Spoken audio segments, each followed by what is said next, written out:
প্রথম খেলায় জয় পাওয়া সবসময়ই ভালো লাগে। আমার মনে হয় আমরা ভালো ডিফেন্স করেছি, আর এটাই আমাদের খেলার ধরন, আর মেয়েরাও এতে অভ্যস্ত হয়ে যাবে।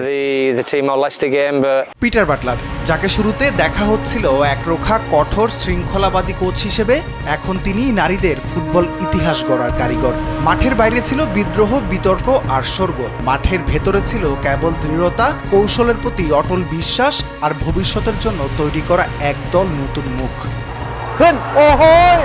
জানুয়ারিতে সাবিনা খাতুন, মাসুরা পারভিন সহ 18 খেলোয়াড়ের বিদ্রোহে নড়েচড়ে বসে গোটা দেশ। বাটলারও স্পষ্ট জানিয়ে দেন, যদি ওরা থাকে তবে আমি থাকবো না। দুপক্ষই পরে নমনীয় হলেও বাটলার পিছু হটেননি। বাফুফে সুযোগ দিলেও অনেকেই ফেরেননি, তাই তিনি নতুন করে গড়তে থাকেন দল। অভিজ্ঞতা নয়, বেছে নেন আত্মবিশ্বাসীদের, যাদের চোখে ছিল এশিয়ার সেরা হওয়ার স্বপ্ন। এই প্রক্রিয়ায় যে ভুল ছিল না, সেটা নারী জাতীয় দলের পর আবারও প্রমাণ করলেন অনূর্ধ্ব 20 এশিয়ান কাপ বাছাইয়ে। লাওসের মাঠে তাদের 3-1 গোলে হারিয়ে যাত্রা শুরু করলেন আরেকটি ইতিহাসের।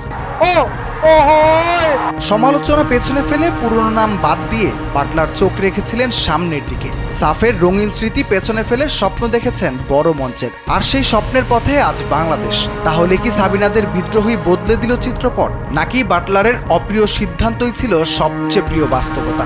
ইতিহাসের পাতায় হয়তো লেখা থাকবে এই অধ্যায় পিটার বাটলারের, জেদে ভরা কৌশলে গড়া এক অনন্য সাফল্যের নাম।